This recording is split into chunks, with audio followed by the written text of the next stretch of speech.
Oh, lectures from extreme motivation. All right.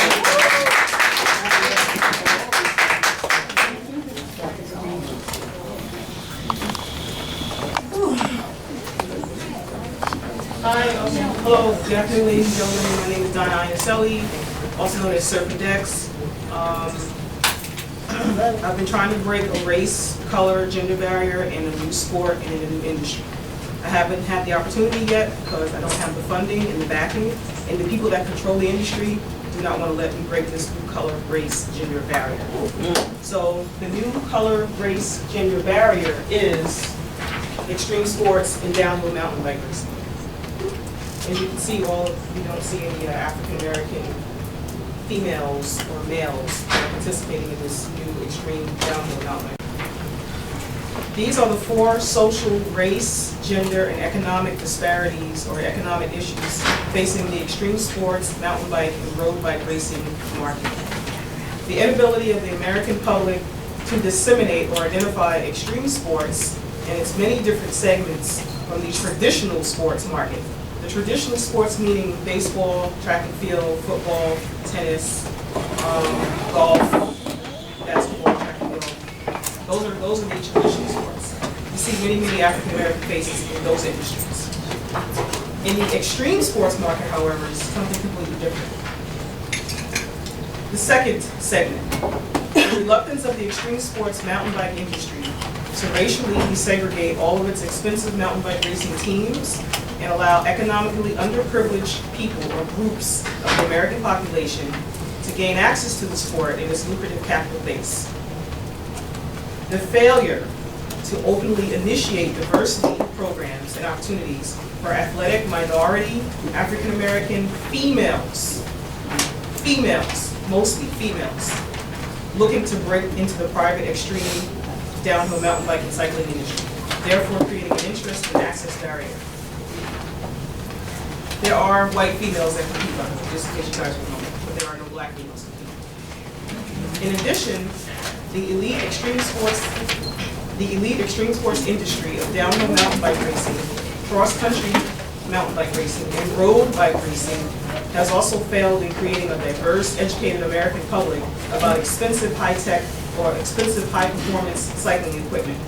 It has, however, created a gross knowledge gap between itself and the unsuspecting masses of the people or the unsuspecting public as an established, existing professional sports industry with big-time corporate sponsorship and paid adult professional athletes.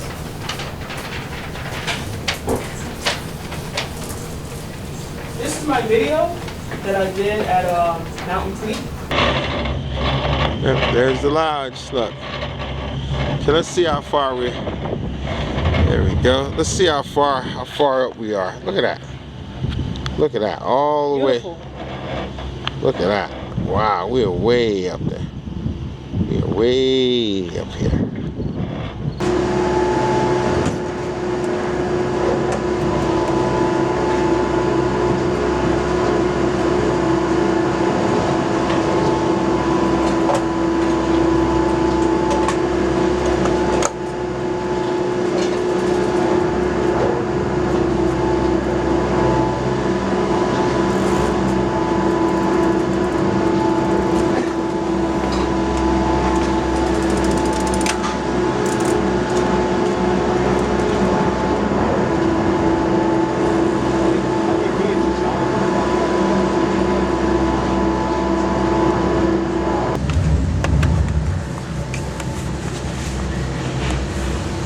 Okay, now I'm ready.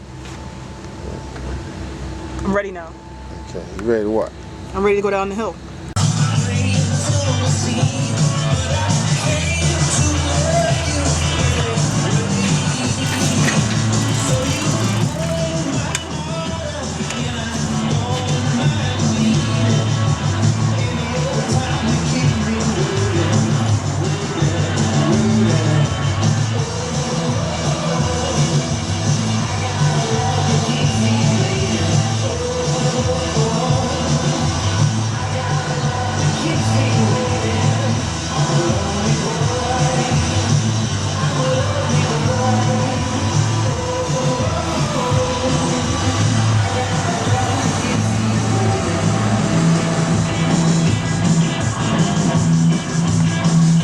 saw you at right Right here. Yeah.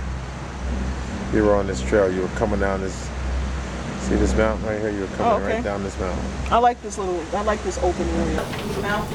Downhill mountain bike racing? Okay, downhill mountain bike racing is this. You're going to be utilizing a bike that costs anywhere from $8,000 to $10,000. You cannot go to your local Kmart or Walmart or any of those places to buy a competition level downhill mountain bike. Wow. You also need protective body armor. I'm not even actually wearing the correct armor in this video, by the way, because I had to spend my own money out of my own pocket to rent the equipment because the cost of actually buying it is astronomical.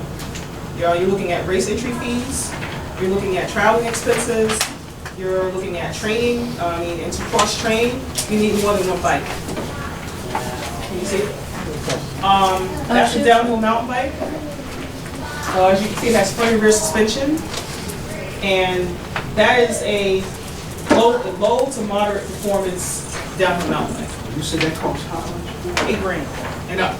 Wow. Competition level bikes are $8,000 and up. In order for someone to compete, they would have to have at least $50,000 worth of capital to start out, even at the entry level or amateur level. You cannot compete on a bike from, like I said, I'm sorry, I didn't mean to interrupt you, go ahead. She has a question. So my question is, how did you get involved in it? Was it a sport that you enjoyed, Well, or did you see the racial barrier? Well, I saw, at first it was just a hobby because I've been in and out of bike shops now for like the past 10 years. And I've been able to gather a lot of knowledge because I spent a lot of my own money at the recreational level buying well, not even high-end, just low to moderate mountain bikes. Cannondale, some of the companies are Cannondale, GT, Trek. Those are companies that make low-end to expensive high-end professional cycling equipment. So I've had a chance to do it on the low end, at the community level, and at the recreational level in the hood. But for me to make that transformation would cost thousands of dollars. Now, the other piece of that question is, why haven't I been able to make the transformation from a recreational, from a black woman, a poor black woman in the city of Newark, who looks like a basketball player? Because every basketball, you're tall, you're athletic, you play basketball, and I know I ride mountain bikes. When I tell people that, they look at me like I'm crazy. Like, what do you ride mountain bikes for? That's for white girls. And I get this from black people and white people. No, that's a good sport. I like that. Yeah. So that's an issue. The other issue is I've tried to speak to certain people within the industry of extreme sports and downhill mountain bike racing. And whenever I take my promotional material, my logo, I actually just got a chance to do this video last year. So this video is fairly new. Before that, I didn't even have a video. But anyway, make a long story short, whenever I present my research, my information, my budget, the budget for the equipment and everything, people shut me down. And the questions are, do you know how to ride a bike? Are you sure you know how to ride a bike? Are you in shape? This is a sport for white women. I mean, how do you know that you're going to be able to actually be effective in competing? Have you ever competed before?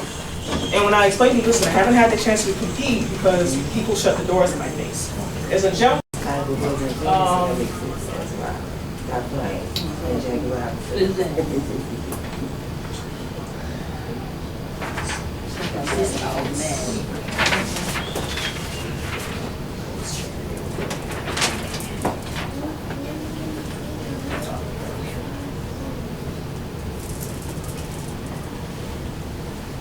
seconds.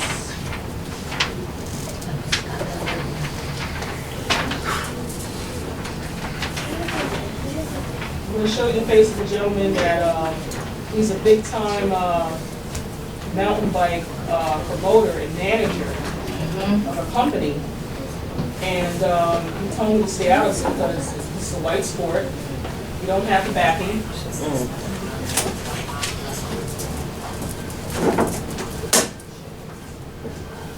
Can I see that? While she's getting that together, if someone told any of you young ones in here that it was something that you couldn't do, what would you do? This is, I'm sorry. You had your hand up? Yeah. Prove them wrong. Good. That's a good answer. One reason why we're here. This is Mr. Todd Siblady.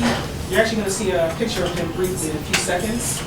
Mr. Todd Siblady is a big-time corporate mountain bike manager. The team used to be actually called Team Iron Horse, and now the team name has been changed to Team Evil Bikes. Team Evil Bikes is, like I said, managed by Mr. Toxic Lady. That's actually Steve Smith. He's actually a extreme downhill mountain bike racer, by the way. He has a big time corporate sponsorship. He's very well known inside the extreme sports mountain bike community. Mr. Toxic Lady is the gentleman that you'll be seeing in a few seconds. He was the one that told me to stay out of it. This is a white sport. You're wasting your time. You don't have any backing. You don't have a track record. You don't race. You haven't competed. You haven't done anything. Why should I waste my time with you? But that's him.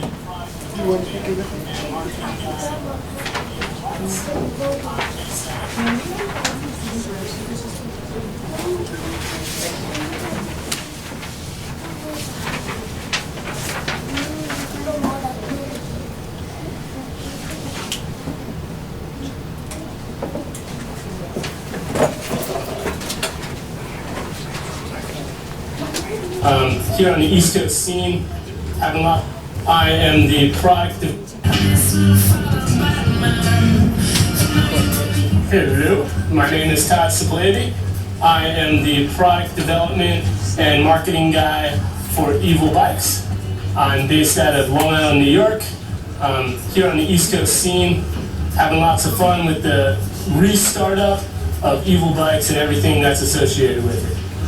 Todd is quite the cook. Made one of the best Indian dinners I've ever had. I mean, not even Indian.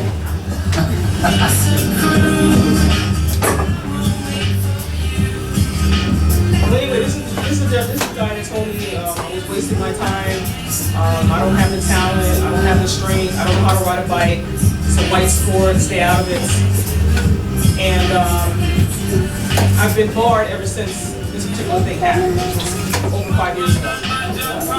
And every time I make a presentation to a bike shop or to anyone in the industry, I get endorsement in my face. I even dealt with the Nerf Bears. As you can see, the Nerf Bears over here, the people that run down here control the. I know I can ride fast on this track, so if I just have a good racer. The people that run and control the Nerf Bear Stadium, Daniel Dronic and Doug Steele, they're the owners. I dealt with them in 2012. I presented the budget. I presented all my information. Listen, I'm a black woman from Newark. There's a barrier in the sport. I need publicity. I need advice. I need the equipment. I need the whole nine. Would you be interested in funding me? Everyone talked a good game. Everyone was interested in the beginning. But then, towards the end of the summer, nothing. Their chaplain actually drove me out to Mountain Creek. That's how I was able to get that video footage. And that was they even gave me the runaround to do that. But at least I had the opportunity to get that done. Right. That took forever. So in closing, would you have any, or you have a question? I just wanted to throw something in because there's a little bit of history here that people should know about. This is a part of denying history. You know, the downhill mountain biking is a new thing, but people don't know and people aren't told that the greatest road racing bicycle racer of the early period of bicycle racing, Marshall Taylor, was a black man. Wow. That's completely lost. In the same way is when people are running for Congress or Senate, no one tells you about the period of Reconstruction when black people were in the Senate, in the U.S. Senate. And so these pieces of history people don't want you to know about. It's a history that they're hiding from. And Marshall Taylor is an important precedent.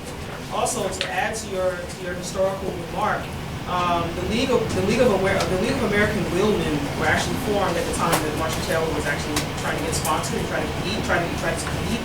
And the League of American Wheelmen was a cycling organization that banned blacks competition. So technically, this took place in the 1930s. We haven't been able to really break that barrier since. And cycling has evolved to the point now where it's so technologically advanced that your average American citizen, whether it's a black person or a white person or a person of any race or gender or color, would not be able to understand what the difference is between the bikes. All bikes are different. The average competition, Lance Armstrong's bike is like $30,000. His competition bike costs at least $3,000, at least. Yeah. So our problem is people of color, we have been locked out of the newer sports, and we're just now, on the male end, becoming more notarized in the traditional sports. Females, black women still have a very, very long way to go. And we haven't even cracked the surface of this yet. This is something completely new and different. Well, you'll be the first one, dear. Let's keep pushing. Well, I've been at this now off and on for about 10 years, and it's such a hard thing to crack because a lot of people, like I said, a lot of people don't even know what it is. Right. Until, that's what I'm saying, until you come out and do more like this here. So I'll be able to break down the barriers for everybody. That's Not right. just African Americans, but also our fellow white Americans. That's right. Our fellow Asian Americans, our fellow Latino. Everybody will be able to know and have knowledge of this new extreme sports, downhill mountain bike racing, and the extreme sports industry overall, because it's a very big, very big industry. In closing, this was an article that was published by Sports Illustrated back in December of 1997. What happened to the white athlete?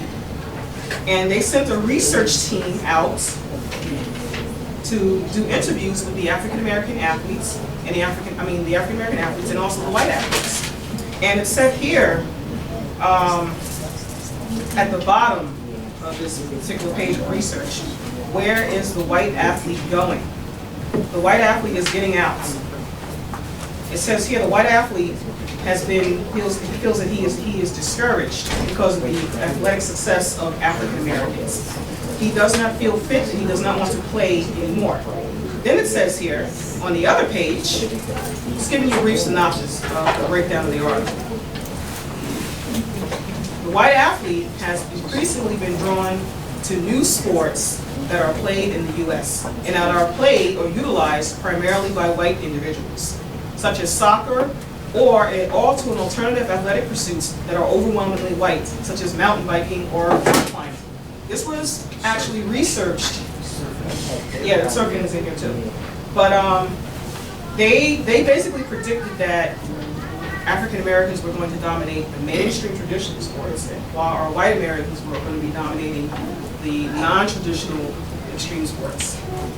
And mountain biking is actually in this article, so I just thought I would basically shed some light. All right.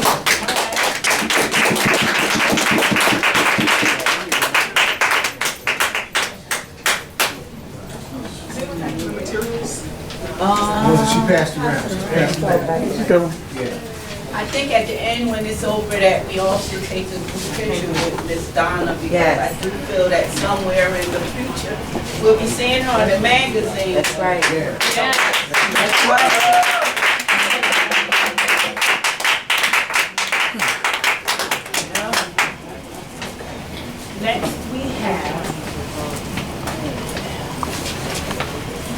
Next we have a presentation by none other than the Queen, the Mother.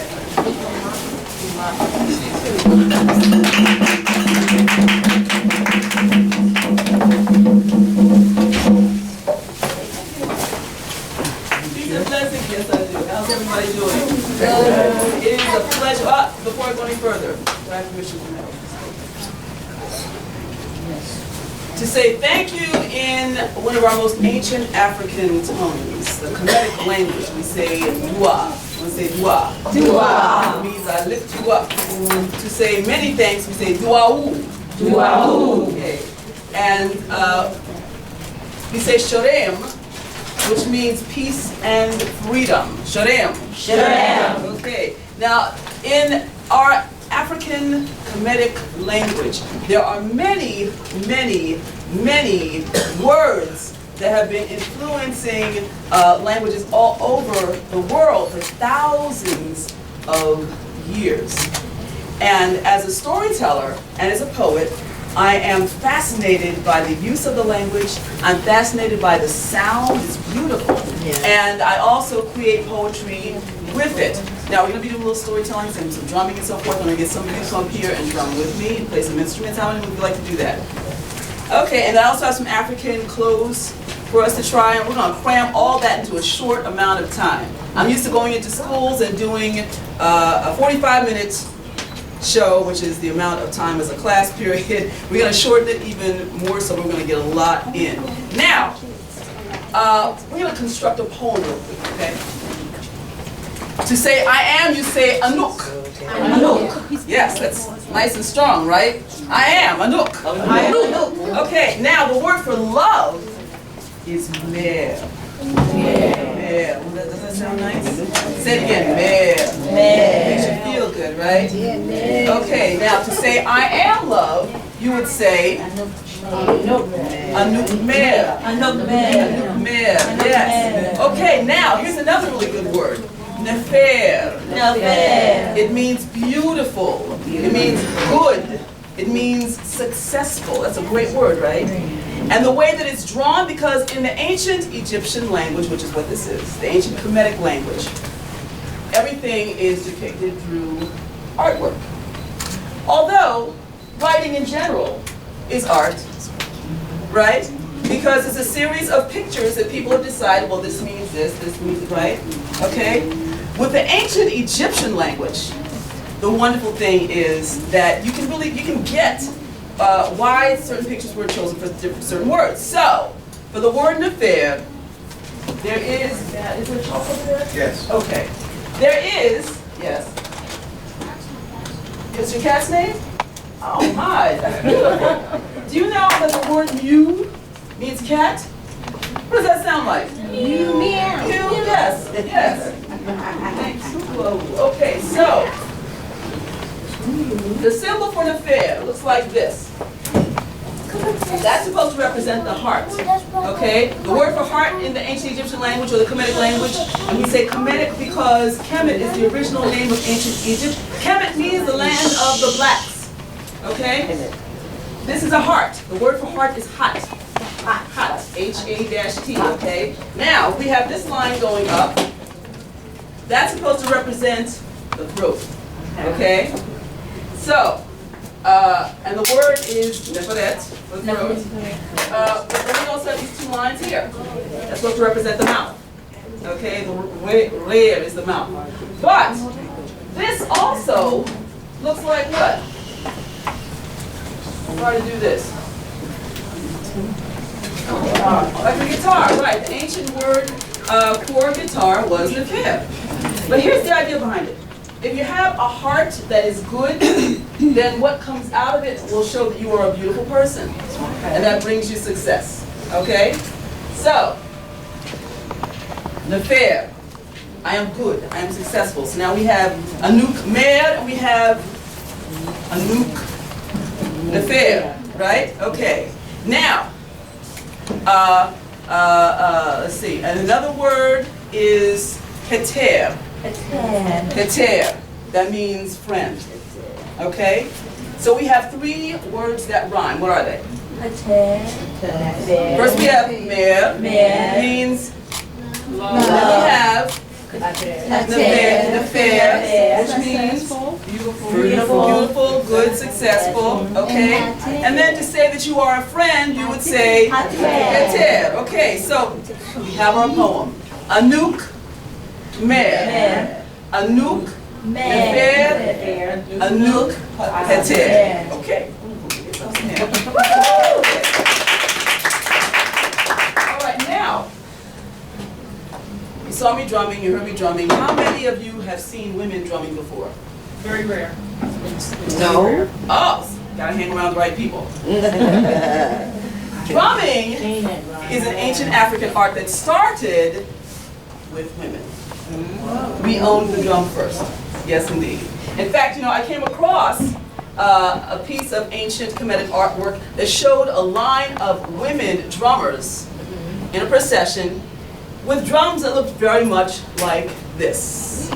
This is called a djembe. Say djembe. Djembe. Yes, and so we had it first. This kind of lends it to the dudes for a while.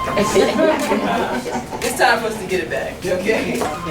However, the drum reminds us of the heartbeats. Yes? The very first drum that we know is that of the mother. Because as the mother carries us, we hear her constant heartbeat. Yes, the heartbeat, yes. Okay. Oh, I'm sitting down. Wait a minute. I told you I brought stuff, right? Okay. Who would like to play these? Yes. These are bambara shakers. Say bambara. Bambara. Yes, and they look like what? Bells. Well, they are, but they also, look at them. They're what are they? The baby rattles. Like rattles, yes, but also like they're little bitty baskets, right? Yeah. Okay, so these are little baskets, and what do you hear inside? Bells. Bells, and there are stones inside. Uh-huh. Okay, who'd like to come up? Stand right over here. Okay, now. Oh, I have two more. We have a boy, let's get a girl. Okay.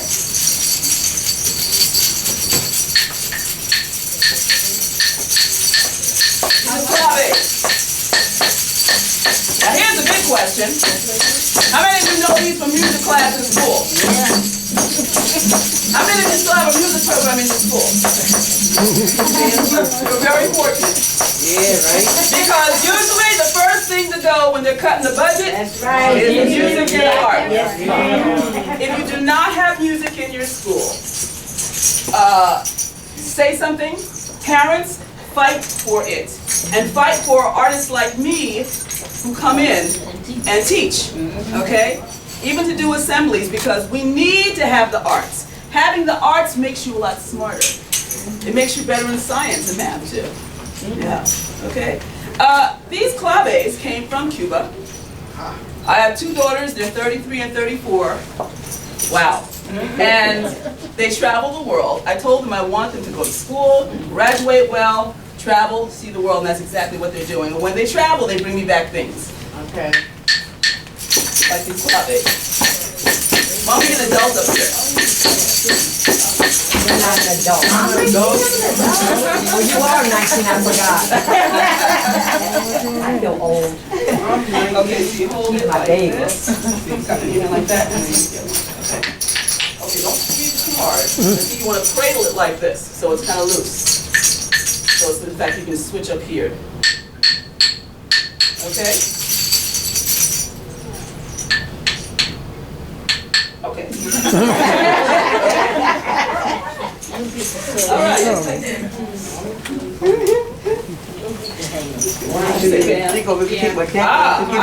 I used to be in band. I'm a girl drummer. Oh, one of the only girls in the drum line. Oh, all right, yeah.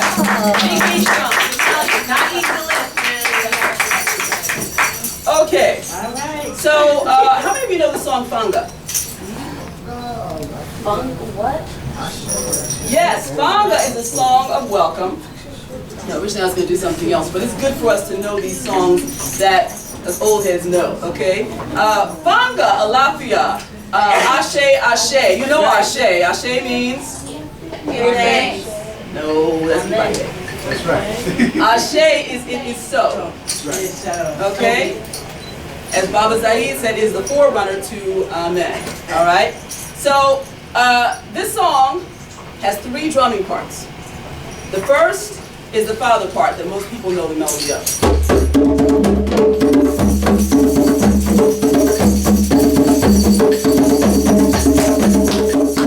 Okay, and then since you have the father, that means you also have the mother. Okay, now the mother holds everything together. This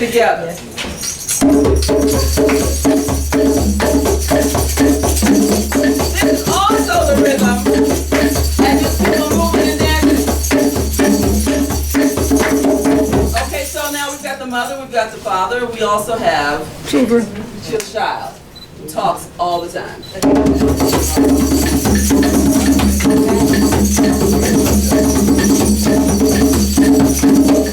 Okay, so you're gonna hear me playing all three parts back and forth.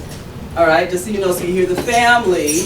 And generally when you have a corps of drummers, it's like this section over here, you play this part. This section here, you play this part. This section here, you play this part. Okay? Hand percussion, you play this part. Okay, so that everybody works together as one. Yes, okay? Because in musicianship and with dancing, you work together as a community of one. All right? So, the song goes, Banga la Via. And your part is, because this is call and response, which is from African culture. How many of you go to church and hear call and response? Started in ancient Africa.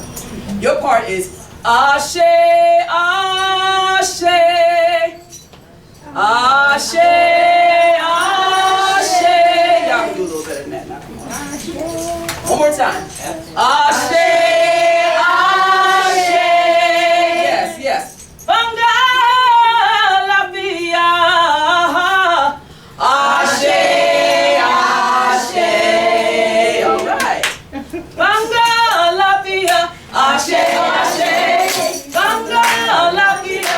Ashe, Ashe. Banga la via. Ashe, Ashe. Banga la via. Ashe, Ashe.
You know, in all the years I have been doing this show, and I have a really big repertoire. Who knows what repertoire means? Got go points? Oh, you done. Say what? Well, not so much repetition. You said repertoire? Repertoire. What is repertoire? Big flowers. Like flowers? Well, no, repertoire means I have a lot of, basically I have a long list of a lot of things that I perform, okay? When you go and you see a band and they have a set, that's the repertoire, okay? They have a whole lot of different things, and so anyway, but Fanga has become a favorite, and the man who created the song, well, who brought the song popularly to this country was Babatunde Olatunji, although there was a dancer who brought the song and dance even before Babatunde Olatunji, and her name was Pearl Primus. Very powerful dancer who went and studied African dance in the motherland and who brought Fanga back in the 40s and 50s. Okay? All right, now,